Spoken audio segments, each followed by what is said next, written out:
Hello दोस्तों, Umakant Yadav sir GS classes की इस ऑनलाइन प्लेटफॉर्म पे आपका बहुत बहुत स्वागत है। हम लोग पिछले सेशन में भारतीय संविधान के भाग 3 मौलिक अधिकार को देख रहे थे, जिसमें हम लोगों समता या समानता का अधिकार अनुच्छेद 14 से लेकर के 18 के बीच देखा।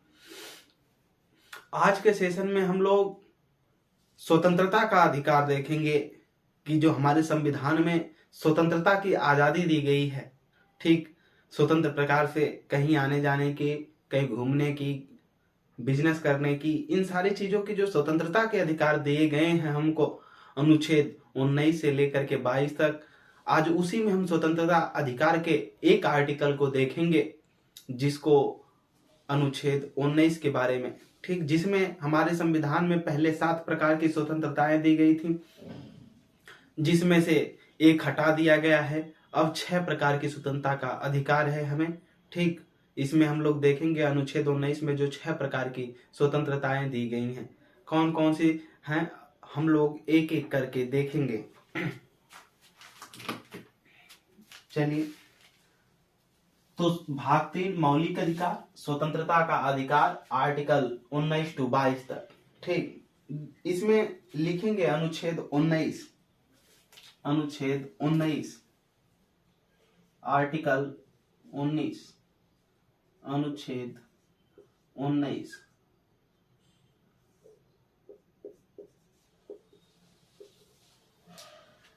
लिखेंगे इसमें 6 प्रकार की स्वतंत्रताएं हैं। इसमें 6 प्रकार की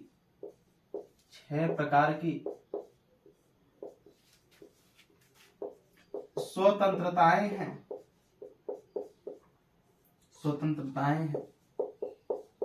ठीक।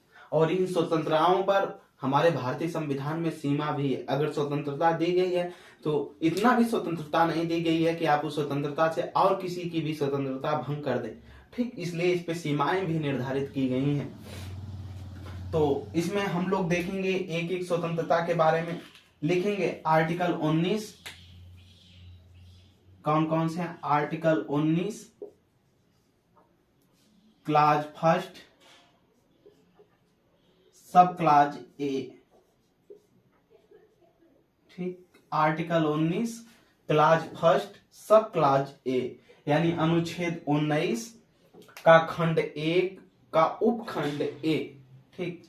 लिखेंगे इसमें बात की गई है विचार एवं अभिव्यक्ति की स्वतंत्रता, विचार एवं अभिव्यक्ति की स्वतंत्रता, विचार एवं अभिव्यक्ति की स्वतंत्रता, अभिव्यक्ति की स्वतंत्रता,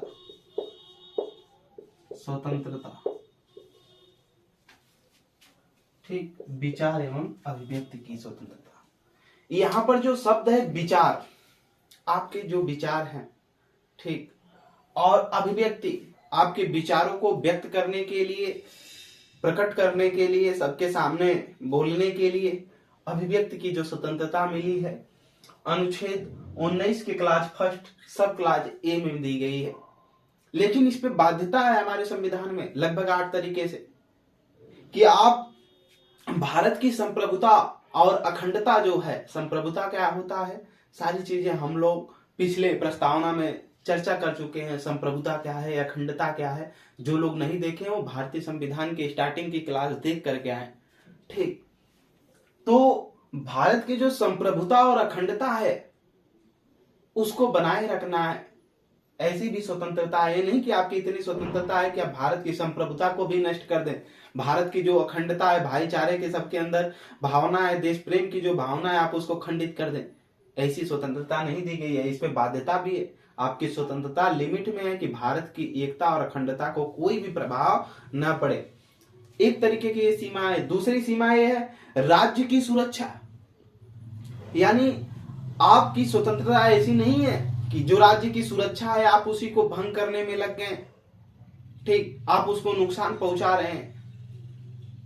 ऐसी स्वतंत्रता पे भी बाध्यता है कि मतलब ऐसी स्वतंत्रता नहीं दी गई इतना कि आप राज्य की सुरक्षा में हस्तक्षेप करें, फिर तीसरी जो सीमा दी गई है, विदेशी राज्यों के साथ जो विदेशी मैत्रीपूर्ण व्यवहार है, ठीक ना, जो दूसरे बगल के देश हैं, पड़ोसी देश हैं, उनसे जो मित्रता का भाव है, आप कोई ऐसा कार्य वहां पर न करें तो उससे मित्रता का भाव क्या हो जाए, खत्म हो जाए। ठीक, ये भी आपके स्वतंत्रता पर बाध्यता लगाता है कि ऐसा व्यवहार न करें। फिर अगला आता है लगभग चौथा, कि लोक व्यवस्था या जो कानून व्यवस्था है, ठीक, आपकी स्वतंत्रता इतनी बड़ी नहीं है कि आप लोक व्यवस्था या कानून व्यवस्था को कहीं न कहीं तरीके से नुकसान पहुंचाएंगे, उस पर भी सीमा लगाई गई है। ठीक, फिर अगली सीमा आता है सदाचार और नैतिकता का व्यवहार करना। आपकी स्वतंत्रता है कि सबके साथ आप नैतिकता का, सदाचार का व्यवहार करेंगे। ठीक, और इतना स्वतंत्रता नहीं दी गई है कि आप किसी के साथ कदाचार करेंगे, उसके अनैतिकता की तरीके से उसे भेंट होंगे, मतलब इतना अपनी स्वतंत्रता का प्रयोग कर देंगे कि उसको कहीं न कहीं किसी न किसी रूप से क्या हो, तकलीफ हो। ठीक, जैसे आप हैं अपने घर पे, आपको अपने विचारों को व्यक्त की स्वतंत्रता है, तो ये थोड़ी ना कि अपने घर में इतना साउंड बजाएंगे कि बगल वाले पड़ोसी की नींद डिस्टर्ब हो जाए, बगल वाले पड़ोसी का हार्ट अटैक आ जाए और वो मर जाए। ठीक, इतनी स्वतंत्रता नहीं है। आप अपने घर में कोई भी चीज इतना अतिशय से नहीं करेंगे, अतिशय मतलब बहुत ज्यादा नहीं करेंगे जिससे और किसी की स्वतंत्रता भंग होती हो। वो कहा गया ना कि आपकी स्वतंत्रता, आपका संविधान बस इतना ही देता है कि वो आपके नाक तक सीमित है। आपकी स्वतंत्रता आपके नाक तक सीमित है, अगर उससे आगे बढ़ेंगे तो फिर दूसरे का अगर डिस्टरबेंस होता है तो संविधान कहीं ना कहीं उस पर सीमा भी लगाता है, बाध्यता भी करता है। फिर अगला है न्यायालय की अवमानना करना। ठीक, आपकी इतनी स्वतंत्रता नहीं है कि आप किसी भी जज के या किसी भी एडवोकेट उसमें जो है हायर पोस्ट पे, उसके ऊपर आप टिप्पणी करने लगेंगे कि सुप्रीम कोर्ट का, हाई कोर्ट का कोई जज है, आप उसके ऊपर उंगली उठाकर के टिप्पणी कर देंगे। ये भी आपकी स्वतंत्रता नहीं है, ये न्यायालय की अवमानना मानी जाएगी। इसके हिसाब से न्यायालय की अगर अवमानना साबित हुई तो आपको दंडित भी किया जा सकता है, तब ये स्वतंत्रता मौन हो जाएगी आप।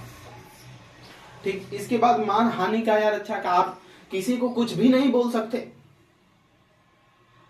ठीक, इस तरह से किसी को कुछ उल्टा सीधा भी नहीं बोल सकते। होता है ना मानहानि का दावा या मुकदमा, अभी हम लोग आएंगे देखेंगे, इसी आर्टिकल के तहत वो भी आता है। ठीक, इंडिया एक्सप्रेस जो न्यूज बनाम भारत संघ था 1985 में आया हुआ, उसी के तहत है। तो फिर एक आता है अपराध के लिए उकसाना। आपकी इतनी स्वतंत्रता नहीं है कि आप किसी को गुट बनाएं और उसको ले जा करके फिर इसके बाद अपराध करने के लिए, या किसी को इतना ज्यादा मतलब प्रेशर डाल दें कि तुम ये करो, उसको मार दो, उसको मार दो। ठीक, आपकी ये स्वतंत्रता नहीं है। तो इस प्रकार से हमारे संविधान कहीं अगर स्वतंत्रता देता है तो उस पर सीमा न कहीं सीमा भी बनाया हुआ है कि आपकी इतनी सीमाएं हैं, आपको यही चीज करना है। इस प्रकार से सीमाएं लगाई गई हैं। ठीक, तो अनुच्छेद 19 क्लास फर्स्ट सब क्लास ए यानी 19 का खंड ए का उपखंड ए में विचार एवं अभिव्यक्ति की स्वतंत्रता दी गई है कि आप अपने विचारों को, आप अपनी बातों को रख सकते हैं, आपकी ये स्वतंत्रता है, आप बोल सकते हैं। लेकिन हाँ, उसमें कहीं ना कहीं बाध्यता है। ठीक, कानून व्यवस्था को, लोक व्यवस्था को देख करके, किसी को मान हानि ना हो इसको देख करके, किसी को अपराध के लिए आप उकसा तो नहीं रहे हैं इसको भी देख करके।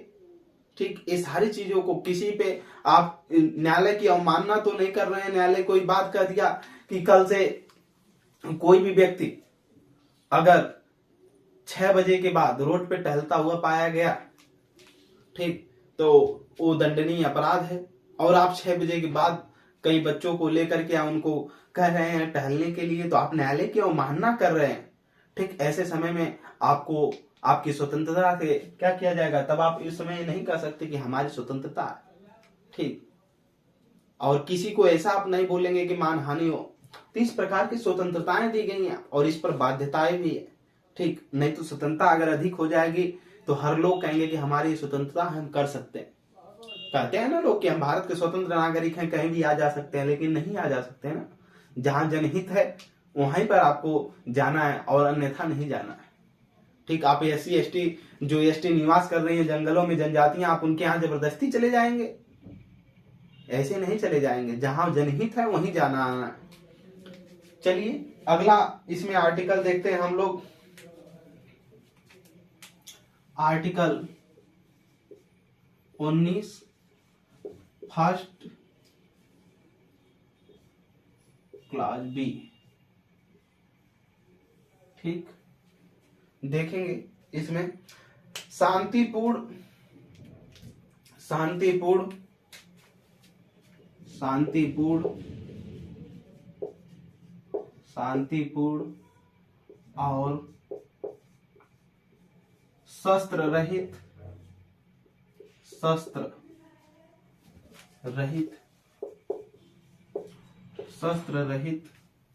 सम्मेलन की स्वतंत्रता, सम्मेलन करने की स्वतंत्रता,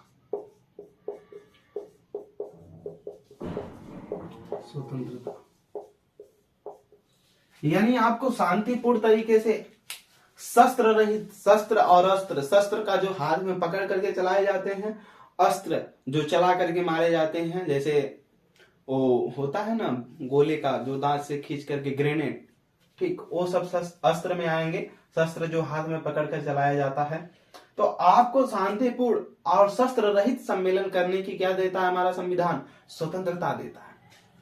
आप शांतिपूर्ण तरीके से आइए, शस्त्र बिना शस्त्र के आइए, और सम्मेलन करने की आपको स्वतंत्रता देता है। लेकिन हाँ, इस पे भी दो तरीके से सीमाएं लगाता है कि कहीं कहीं आप भारत की संप्रभुता एवं अखंडता को, कहीं ऐसा तो नहीं है कि आप ऐसा सम्मेलन कर रहे हैं कि भारत की संप्रभुता को क्षति पहुंचाने वाला, भारत की अखंडता को क्षति पहुंचाने वाला। ठीक, तो अगर ऐसा है तो उस पे आपकी स्वतंत्रता पर, यानी उस पे आपकी बाध्यता दी जाती है, मतलब आप दंडनीय अपराध गलत कर रहे हैं, आप इस स्वतंत्रता का दुरुपयोग कर रहे हैं। ठीक, दूसरे तरीके से जो बाध्यता देता है कि वो लोक व्यवस्था या कानून के खिलाफ तो कहीं आप ऐसी अपनी स्वतंत्रता का यूज तो नहीं कर रहे हैं, यानी आप सम्मेलन कर रहे हैं कि कल जो कानून है या प्रशासन है आपके जिले का या आपके राज्य को, उसको ये करना है, उसको हटा देना है, खत्म करना है, मारना है। कहीं आप तो ऐसा कोई लोक व्यवस्था या पब्लिक कानून को ध्वस्त करने की बात के लिए तो सम्मेलन नहीं न कर रहे हैं। अगर ऐसा कर रहे हैं तो आप जान लीजिए कि इसका क्या कर रहे हैं, स्वतंत्रता का दुरुपयोग कर रहे हैं। इसलिए भारतीय संविधान हमारा जो भी स्वतंत्रता दिया है उस पे सीमा भी लगाता है कि नहीं, ये चीज बाध्य भी होनी चाहिए कि कोई भी व्यक्ति ऐसा कार्य नहीं करेगा कि वो भारत की एकता, अखंडता, संप्रभुता पर क्या करे, प्रश्न मतलब खड़ा करे, उसको कहीं ना कहीं क्षति पहुंचे। लोक व्यवस्था का जो कानून है उस पे कहीं ना कहीं क्षति अगर पहुंच रही है तो आप स्वतंत्रता के खिलाफ का कार्य कर रहे हैं, आपको दंडित किया जा सकता है। चलिए आगे, इसी के तहत जो लोग सम्मेलन वगैरह करते हैं, आयोजित करते हैं, इसी आर्टिकल के तहत करते हैं, उनका अधिकार है। लेकिन कैसा होना चाहिए? शांतिपूर्ण तरीके से, यानी उसमें दंगा प्रसाद किसी तरीके का नहीं होना चाहिए, शस्त्र रहित होना चाहिए, किसी भी प्रकार का औजार नहीं होना चाहिए उनके हाथों में। ठीक, सम्मेलन करने की ऐसी स्वतंत्रता दी गई। और अगर ऐसे शांतिपूर्ण तरीके से नहीं कर रहे हैं, नाराबाजी कर रहे हैं, चिल्लाहट मचा रहे हैं, तो ऐसे समय में उनको पकड़ करके गिरफ्तार किया जा सकता है, उनकी स्वतंत्रता को यहाँ खंडित किया जा सकता है, हटाया जा सकता है। आगे लिखेंगे अगला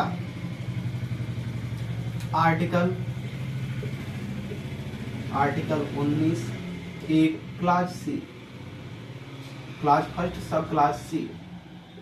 ठीक, अनुच्छेद 19 का खंड 1 उपखंड सी लिखेंगे संगठन बनाने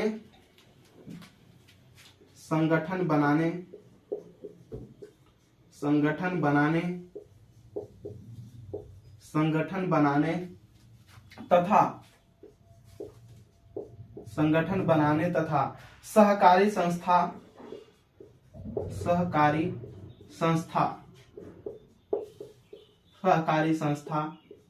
स्थापित करने की स्वतंत्रता।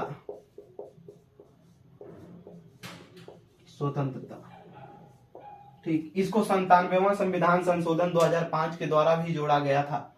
ठीक, एक सी को संगठन बनाने की, इसमें देख रहे हैं, संगठन बनाने की तथा सरकारी संस्था स्थापित करने की। सहकारी संस्था जो सहायता करने के लिए होता है, ठीक, भारत रक्षा दल हुआ, प्रयास संगठन हुआ, ये सब क्या है? सहकारी संगठन है। सरकारी एक तरह से कह लीजिए सहायता प्रदान करने हेतु इस छोटे छोटे संगठन होते हैं, कई कई बड़े स्तर पर भी होते हैं। संगठन बनाने की आपकी स्वतंत्रता है, आप संगठन बना सकते हैं, ग्रुप बना सकते हैं, लेकिन हाँ उस पर भी भारतीय संविधान हमारे दोस्त 3 तरीके से लगाता है, बाध्यता लगाता है कि आप भारत की संप्रभुता अखंडता पे कहीं ऐसा तो संगठन नहीं बना रहे हैं कि भारत के खिलाफ लड़ने वाले हैं। ठीक, ऐसा तो कोई संगठन आप नहीं बना रहे हैं कि कल भारत सरकार के खिलाफ ही लड़ने वाले हैं। लोक व्यवस्था कानून को ध्वस्त करने का ऐसा तो कहीं ना कहीं आप नई संगठन बना रहे हैं। ठीक, और सरकार को गिराने की साजिश में या कुछ हमला करने के लिए ऐसा तो कोई नहीं है आप संगठन बना रहे हैं। अगर ऐसा बना रहे हैं तो आप इस स्वतंत्रता का दुरुपयोग कर रहे हैं, आपको गिरफ्तार किया जा सकता है, दंडित किया जा सकता है।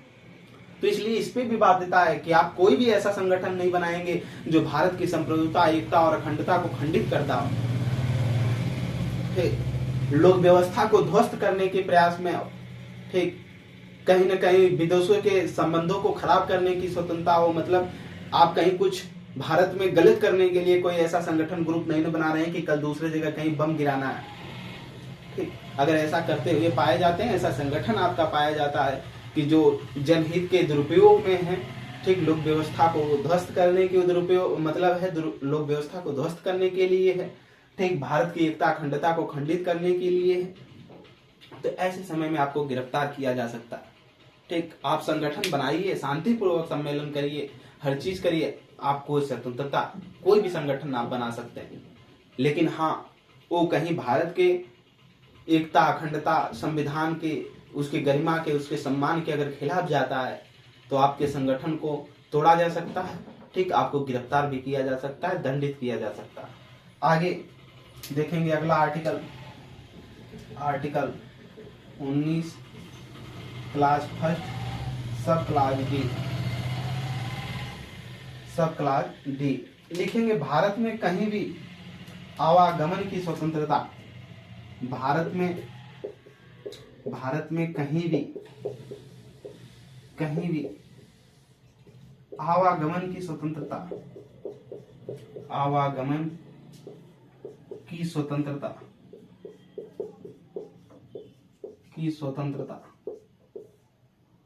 ठीक, आप भारत में कहीं भी आवागमन आ जा सकते हैं, लेकिन नहीं, बाध्यता है। आपकी स्वतंत्रता पर संविधान ने फिर सीमा बनाकर रखा हुआ है। आप हर जगह नहीं जा सकते। जहां इस समय अगर मान लेते हैं कहीं से युद्ध चल रहा है, ठीक, जम्मू कश्मीर और भारत के क्षेत्रों से, जब कहीं भारत के जम्मू कश्मीर के क्षेत्रों से पाकिस्तान से अगर युद्ध चल रहा है तो आप उस क्षेत्र में नहीं जा सकते। आपकी आवागमन की स्वतंत्रता जो है उसको बाध्य कर दिया जाएगा, आप नहीं आ जा सकते। ठीक, जनहित जहां है आप वहीं जा सकते, अपने मनमानी तरीके से आप हर जगह नहीं जा सकते। आप एसटी की जो जनजातियां हैं जंगलों में जहां निवास कर रही हैं, आप उनके आवासों तक नहीं जा सकते। ठीक, ये आपकी स्वतंत्रता पर बाध्यता लगाता है। तो 2 तरीके की इस पे भी सीमाएं हैं। ठीक, चलिए पहले पे हमने बताया था 8 तरीके की सीमाएं हैं, उसको एक एक करके विश्लेषण भी किया। दूसरे पे 2 तरीके की सीमाएं बनाई गई हैं कि मतलब आप ऐसा नहीं कर सकते। तीसरे पे भी हमने बताया 3 तरीके के, इस पे भी 2 तरीके के। ठीक, आप हर जगह नहीं आ जा सकते, यानी जनहित में जहां है वहीं आप आ जा सकते हैं। इसके अलावा हमने दूसरा जो बताया इसमें कि एसटी के आवासों निवासों पर आप नहीं जा सकते। ठीक, आपकी स्वतंत्रता नहीं है। अगला देखेंगे आर्टिकल 19 क्लास फर्स्ट सब क्लास ई, सब क्लास ई। ठीक, सब क्लास ई लिखेंगे। इसमें ई में भारत में कहीं भी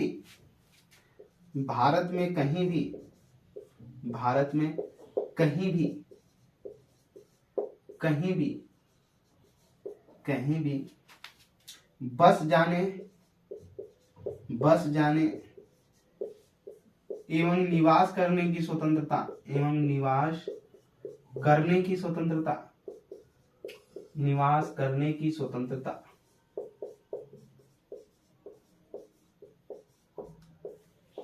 ठीक, भारत में कहीं भी बस जाने एवं निवास करने की क्या है, स्वतंत्रता है। ठीक, आप भारत में कहीं भी बस जाएं, निवास करने की स्वतंत्रता है, लेकिन फिर वही 2 तरीके की जो उपरोक्त में बाध्यता है, फिर वही बाध्यता आती है कि आप जहां पर एसटी लोग निवास कर रही हैं, यानी जहां भारत की जनजातियां निवास कर रही हैं, आप वहां पर नहीं निवास कर सकते, आप वहां नहीं बस सकते। फिर अगला जो दूसरा सीमा आती है कि जहां आप बसने वाले हैं वो जनहित में हो। ऐसा नहीं कि आप ऐसे व्यक्ति हो और आप कहीं जाकर के बस जाएं और वहां के लोग आपसे परेशान हो जाए। ठीक, तो इतना भी आपकी स्वतंत्रता नहीं है। आप उस समय नहीं कह सकते कि हमारी स्वतंत्रता, हम कहीं बसें। ठीक, तो ऐसा नहीं है कि आप हर जगह बस सकते हैं, जनहित में होना चाहिए, उसको भी देखा जाएगा कि जनता के हित में है, ऐसा नहीं है। ठीक, तो भारत में कहीं भी बस जाने एवं निवास करने की स्वतंत्रता अनुच्छेद 19 के खंड 1 के उपखंड ई में दिया गया है। एफ देखिए, एफ यहाँ पर निष्कासित है। ठीक, तो हम साइड में इधर लिख दे रहे हैं आर्टिकल 19 रेड से लिख दे रहे हैं, इसलिए पता होगा 1F। ठीक, इन निष्कासित कर दिया गया है। ठीक, घोड़े का निशान बना लीजिए। ठीक, इन निष्कासित कर दिया गया है, यहां से निकाल दिया गया है इसको। ठीक, जो बचा है उसको देखा जाएगा। अब ई के बाद एफ क्यों निकाल दिया गया है? इसमें संपत्ति का अधिकार जो दिया गया था, ठीक, संपत्ति रखने का अधिकार, उसको निकाल दिया गया है, 300 क के तहत रखा गया। आगे देखेंगे इसमें संपत्ति रखने की जो स्वतंत्रता दी गई थी, आगे लिखेंगे आर्टिकल 19(1) निकाल गया है। अब बचा क्या? जी। ठीक, जी देखेंगे इसमें क्या है, लिखेंगे कोई भी पेशा या व्यवसाय चुनने की स्वतंत्रता। कोई भी पेशा या व्यवसाय चुनने की स्वतंत्रता, या व्यवसाय चुनने की स्वतंत्रता, चुनने की स्वतंत्रता, स्वतंत्रता। आप कोई भी बिजनेस व्यापार कर सकते हैं। ठीक, ये आपकी स्वतंत्रता है। ठीक, लेकिन हाँ, ऐसा भी आप कोई व्यापार नहीं करेंगे जो इस स्वतंत्रता को भंग करता है। ठीक, जैसे सरकार है, सरकार के द्वारा अगर लाइसेंस दिया जा रहा है तभी आप मदिरा पान का, औषधियों का आप वितरण कर सकते हैं, आप उसका व्यवसाय कर सकते हैं।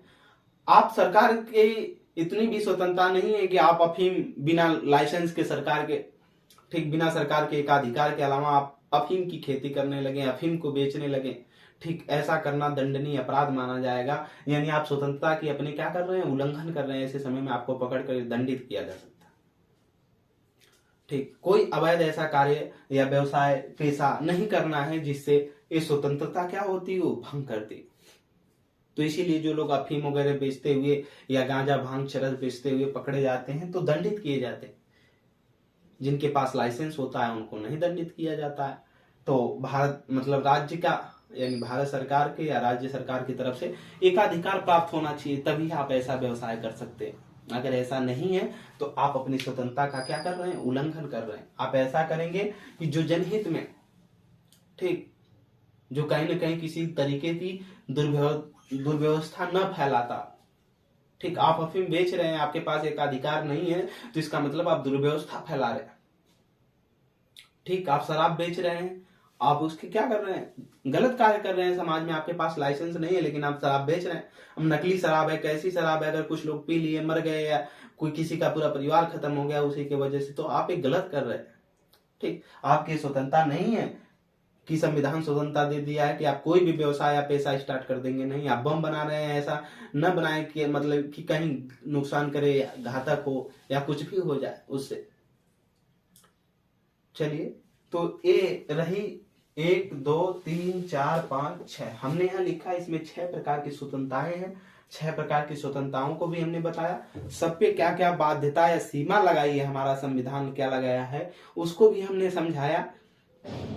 अब एक चीज बचा रह जाता है इस अनुच्छेद में, जो 19(1) फर्स्ट ए है, इसमें विचार एवं अभिव्यक्ति की जो स्वतंत्रता है, ठीक, इसी में आती है प्रेस की स्वतंत्रता, जो हमारे संविधान में कहीं दी नहीं गई, लेकिन बाद में इसको जोड़ा गया है। इंडिया एक्सप्रेस बनाम न्यूज बनाम भारत संघ 1985 का एक केस था, यानी इंडिया एक्सप्रेस न्यूज बनाम भारत संघ का एक केस था। उसी केस में सुप्रीम कोर्ट द्वारा कुछ बातें कही गई, तो आइए उसको देखते हैं हम लोग। इसको याद रखिएगा, ठीक, सीमाएं हर जगह नहीं बताया जाता है।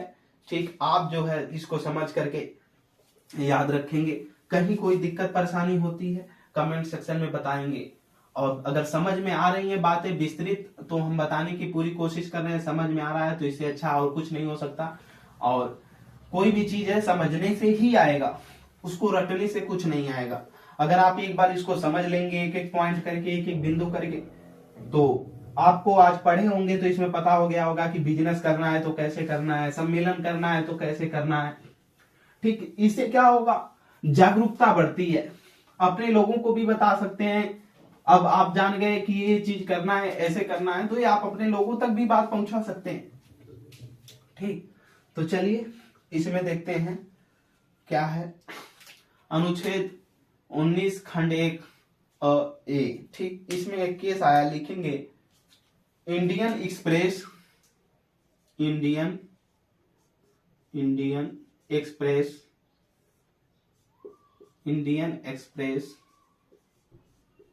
इंडियन एक्सप्रेस न्यूज़पेपर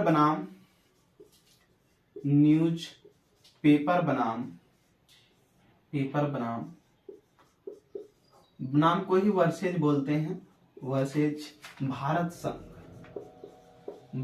संघ।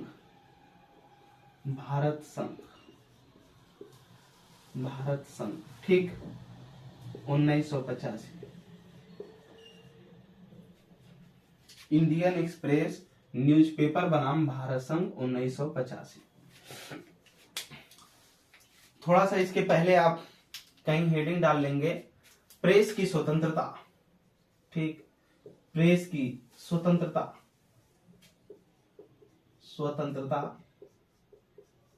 प्रेस की स्वतंत्रता का मुद्दा, प्रेस की स्वतंत्रता का मुद्दा। ठीक, तब सही हो जाएगा। आप हेडिंग डाल लेंगे, प्रेस की स्वतंत्रता का मुद्दा, इंडियन एक्सप्रेस न्यूज़पेपर बनाम भारत संघ। ठीक, इतना है। इसने सुप्रीम कोर्ट में सवाल उठाया कि सर कोई भी व्यक्ति है, अगर वो विचार एवं अभिव्यक्ति, जो उसको बोलने की स्वतंत्रता दी गई है, कोई भी चीज प्रकट करने की स्वतंत्रता दी गई है, अपनी अभिव्यक्ति करने की जो स्वतंत्रता दी गई है, ठीक, उसी के अंदर प्रेस भी आता है, जो न्यूज़पेपर है उसमें भाई जो संपादक बोलता है या जो उसमें एंकर है वो जो बोलता है अपने न्यूज में, ठीक, वो भी तो इसी का हिस्सा है, वो भी अपनी अभिव्यक्ति है। उसकी कहां तक सीमा है कि वो कैसे बोलेगा कि किसी को नुकसान ना हो। ऐसा थोड़ी ना कि कोई भी पत्रकार किसी भी नेता के, किसी भी राजनेता के, किसी भी व्यक्ति के या किसी भी कोई और भी व्यक्ति के खिलाफ, देश के प्रधानमंत्री के किसी भी चीज के खिलाफ, किसी भी कंपनी के खिलाफ, किसी भी संस्था के खिलाफ कोई ऐसा शब्द, कोई ऐसा वर्ड नहीं प्रयोग करेगा, कोई भी ऐसी बात नहीं बोलेगा जहां उसके मान हानि होती। ठीक, कोई भी वो ऐसा शब्द नहीं छापेगा, कोई ऐसा वर्ड नहीं लिखेगा अपने पेपर में, न्यूज़पेपर में, कि जिससे लोक व्यवस्था को, भारत की एकता अखंडता को क्या होता हो, क्षति पहुंचती हो। ठीक, लोक व्यवस्था कानून कहीं न कहीं भंग ना होता हो, ऐसा कुछ भी नहीं लिखेगा। ठीक, अभी पिछले समय में टीवी चैनलों पर लेकर के रवीश कुमार और भी एनडीटीवी जैसे भी और भी जितने भी चैनल थे, सबको लेकर के जो भी दिक्कतें परेशानियां हुई हैं, आप उस न्यूज को देखते रहिए, क्या क्या समस्याएं खड़ी हुई, क्यों ऐसा हुआ, सरकार के खिलाफों को लेकर के हमेशा ये चलते रहते हैं अंकर, इसीलिए कई पत्रकार भी मार दिए जाते हैं। तो इसी को लेकर के क्वेश्चन उठा। तो इसमें जो माध्यम है इसका, ये पहले हिस्सा नहीं था। ठीक, जो प्रेस की स्वतंत्रता का मुद्दा है, ये इसमें भारतीय संविधान में हमारा इसका कहीं जिक्र नहीं किया गया, लेकिन इंडियन एक्सप्रेस न्यूज़पेपर बनाम भारत संघ 1985 के द्वारा इस हिस्से को इसी का हिस्सा मान लिया गया। विचार एवं अभिव्यक्ति की स्वतंत्रता में ही प्रेस की स्वतंत्रता दी गई है। ठीक, लेकिन उस पर बाध्यता है। तो इसमें प्रेस की स्वतंत्रता किस तरीके से है, लिखेंगे न्यायालय ने अभिव्यक्ति की, थोड़ा सा लिखेंगे इसमें, न्यायालय ने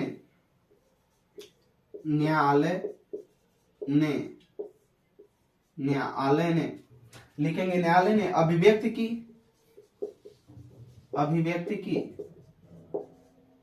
न्यायालय ने अभिव्यक्ति की व्याख्या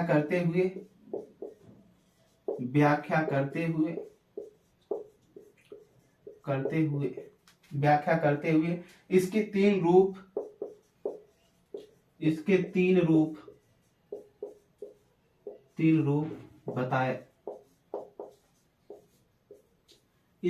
रूप बताए या माने पहला लिखेंगे इसमें लिखित अभिव्यक्ति।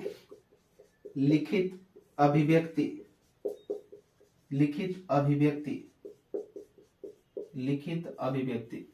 अभिव्यक्ति। दूसरा लिखेंगे मौखिक अभिव्यक्ति।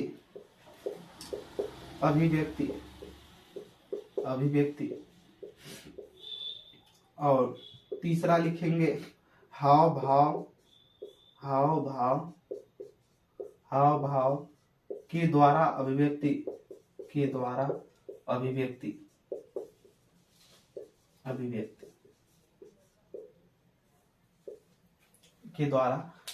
लिखित अभिव्यक्ति में क्या आएगा, ठीक, तो इसमें नोट करेंगे जैसे में अखबार, ठीक, पुस्तक, पत्रिका, etc आदि। मौखिक अभिव्यक्ति में रेडियो, टेलीविजन,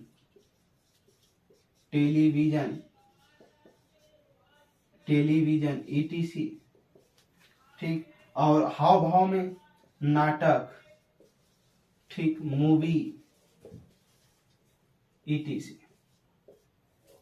सुप्रीम कोर्ट ने इसमें बताया, क्या बताया, न्यायालय ने इसकी अभिव्यक्ति किया कि जो व्यक्ति विचार एवं अभिव्यक्ति की स्वतंत्रता है, ये प्रेस की स्वतंत्रता के मुद्दा में जब आता है, यहाँ पर प्रेस की स्वतंत्रता के मुद्दा में जब आएगा तो ये तीन रूप से न्यायालय ने तीन रूप से व्याख्या किया। या तो वो लिखित अभिव्यक्ति हो सकती है, लिखित अभिव्यक्ति का मतलब या वो अखबार में छपा हो सकता है, पुस्तक में हो सकता है, पत्रिका में हो सकता है, पत्रों में हो सकता है, ऐसा है, ठीक, ऐसा है। तो इसको लिखित अभिव्यक्ति को, अखबार को, पुस्तक को, पत्रिका को, पत्र को वो स्वतंत्रता पूरी तरीके से देता है, लेकिन बाध्यता भी लगाता है कि इनको ऐसे कोई भी चीज अखबार में नहीं छापना है कि जो लोक व्यवस्था को, भारत की एकता अखंडता को, ठीक, क्या करती हो, खंडन, उसके खंडित, उसको क्षति पहुंचाती हो, ऐसा करता है। भारतीय संविधान के कहीं अहित में कुछ बोला गया है या दुर्व्यवस्था फैलाई जा रही है, ठीक, ऐसा कोई मतलब आक्रोश आ जाए जनता में, ऐसा कोई अखबार में चीजें छाप दी जाए, ठीक, पब्लिक के हित में ही होना चाहिए, संविधान के हित में भी होना चाहिए, देश के भी हित में होना चाहिए, ऐसी अभिव्यक्ति वो अपना दे सकता है, ऐसा लिख सकता है, ठीक। लिखित अभिव्यक्ति की ऐसी स्वतंत्रता आएगी किसमें, प्रेस की स्वतंत्रता, तब वो इसका हिस्सा हो सकती है आर्टिकल 19 क्लास 1 का, ठीक। फिर मौखिक अभिव्यक्ति, रेडियो, टेलीविजन, इस पे भी स्वतंत्रता दी गई कि आप बोल सकते हैं, आप आ सकते हैं टीवी चैनलों पर भी और रेडियो पर भी, ऐसा हर जगहों पर क्या दिया जा सकता है, न्यूज दिया जा सकता है। लेकिन हाँ, ऐसा न्यूज़पेपर या ऐसी कोई बात नहीं होगी जो क्या करती हो, कहीं न कहीं किसी के खिलाफ, किसी भी व्यक्ति के मानहानि की, देश के संविधान की, कानून व्यवस्था को क्या करती हो, क्षति पहुंचाती है, ठीक। इस पे भी सीमाएं हैं। हाव भाव के द्वारा अभिव्यक्ति, नाटक, मूवी, ठीक, आप कोई भी ऐसा चीज हाव भाव में नहीं दिखाएंगे नाटक के रूप में जो हमारे देश के अहित में हो, ठीक। आप किसी भी व्यक्ति के रोल निभाते हुए उसके अहित में ना दिखा सके, ठीक। अगली चीज, हमारे इतिहास, हमारे संस्कृति, जो हमारा कल्चर है, उसको कहीं न कहीं अगर क्षति पहुंच रही है तो आपकी स्वतंत्रता से इसको, आपकी इस अभिव्यक्ति को रोका जा सकता है, ठीक, ये छीन लिया जाएगा। जैसे आपने पद्मावत मूवी देखा होगा, ठीक, उसको क्यों बार बार कोर्ट में, न्यायालय में चुनौती दी गई, क्योंकि जो हमारा कल्चर है, रानी पद्मावती जो थी, ठीक, उनको बहुत से लोग अपना मां मानते थे, ठीक, उस कल्चर को कहीं ना कहीं क्षति पहुंचाने का कार्य हो रहा था, इसीलिए इस पे रोक लगाने की बात की जा रही थी। तो इसके तहत सुप्रीम कोर्ट ने इंडियन एक्सप्रेस न्यूज़पेपर भारत संघ जो 1985 में एक केस आया, इसके तहत सुप्रीम कोर्ट न्यायालय ने इस मुद्दे को देखते हुए 3 प्रकार की अभिव्यक्ति की बात की, कहा इन पे भी सीमाएं हैं और इतने तरीके से स्वतंत्रता दी कि लिखित अभिव्यक्ति स्वतंत्रता है, मौखिक अभिव्यक्ति की स्वतंत्रता है, ठीक, हाव भाव के द्वारा अभिव्यक्ति की स्वतंत्रता है। इस प्रकार इसको प्रेस की स्वतंत्रता का हिस्सा माना गया। किसका? अनुच्छेद 19 खंड 1 उपखंड ए का क्या माना गया? हिस्सा माना गया। यानी अगर आपसे कोई पूछता है प्रेस की स्वतंत्रता किसमें है, तो इसी आर्टिकल में, इसके तहत इसको हिस्सा बनाया गया था। प्रेस की स्वतंत्रता है यानी मीडिया की स्वतंत्रता है कहीं भी आने जाने की, लेकिन हाँ सीमाएं हैं। इनके अलावा हमने बताया क्या क्या सीमाएं हैं। कोई ऐसा प्रश्न नहीं करेगा, कोई ऐसी व्यवस्था नहीं बनाएगा, कोई ऐसा चीज नहीं छापेगा जिससे कहीं ना कहीं क्षति होती हो किसी को, जनहित को, लोक व्यवस्था को, भारत की एकता अखंडता को, संविधान को, उसके कल्चर को, ठीक, ऐसा कहीं नहीं होना चाहिए। फिर इसी के तहत एक और केस आया 2019 में, गुलाम नबी आजाद और अन्य केस 2019 में आया न्यायालय में। इसमें क्या किया गया, जब जम्मू कश्मीर से 370 हटाया जा रहा था तो उस समय कुछ दिनों के लिए वहां पे इंटरनेट की व्यवस्था ठप कर दी गई, बंद कर दी गई। तो ऐसा माना जाता है कि जो इंटरनेट है वो कहीं ना कहीं इसका रेडियो टेलीविजन का, प्रेस का ही एक माध्यम इंटरनेट भी है, ठीक। इंटरनेट के माध्यम से ही सूचनाएं एक जगह से दूसरे जगह पर डिजिटल रूप से प्रकाशित और भेजी जा सकती हैं। तो इंटरनेट को भी बाद में सुप्रीम कोर्ट ने इसी प्रेस की स्वतंत्रता का हिस्सा मानते हुए उसको एक मौलिक अधिकार बताया। हर जगह सरकार, ठीक, उसको ठप नहीं कर सकते, उसको बंद ज्यादा दिनों तक नहीं कर सकती। जहां बहुत किसी चीज के लिए, ठीक, कहीं दुर्व्यवस्था के लिए तभी उसको रोका जा सकता है, तभी ठप किया जा सकता है, नहीं तो स्वतंत्रता मौलिक अधिकार कर दिया गया है इंटरनेट को घोषित कि वो इसको जल्दी रोक नहीं लगा सकते। इसको पब्लिक, मतलब हमेशा पब्लिक के लिए वो रहेगा, इंटरनेट व्यवस्था पे हमेशा लगाम नहीं लगाया जा सकता ऐसा करने के लिए। तो गुलाम नबी आजाद केस भी लिख लीजिएगा, इसी में लिखिएगा गुलाम नबी आजाद और अन्य केस 2019, ठीक, गुलाम नबी आजाद और अन्य केस 2019 में ही इसको सम्मिलित करके न्यायालय ने हिस्सा बना दिया इंटरनेट को। किसका? इसी का, प्रेस की स्वतंत्रता का ही हिस्सा बना दिया इंटरनेट को भी। उसी के तहत अनुच्छेद 19 खंड 1 उपखंड ए तथा जी वाला जो पार्ट है, ठीक, उसको भी क्या किया, कोई भी व्यवसाय और जो पेशा वाला हिस्सा है उसको भी इसी का हिस्सा, प्रेस के हिस्सा का मान करके उसको भी कहीं भी आदमी को व्यापार करने का, रहने का, ठीक, बस जाने के स्वतंत्रता का क्या कर दिया, अधिकार दे दिया गया। ठीक, आज के लिए इतना ही सेशन में, ठीक। ज्यादा से ज्यादा प्रीवियस ईयर के प्रैक्टिस करते रहें। कहीं भी कोई दिक्कत परेशानी होती है तो आप हमको बताएं, ठीक। किताबों में भी इतनी जल्दी विस्तृत नहीं मिलेंगे, आप पढ़ते रहिए, मेहनत से आगे की तरफ बढ़ते रहिए। कहीं कोई दिक्कत परेशानी होती है आप हमको बताएं। आज के लिए इतना ही। Umakant Yadav sir GS classes में जुड़ने के लिए आपका बहुत बहुत धन्यवाद।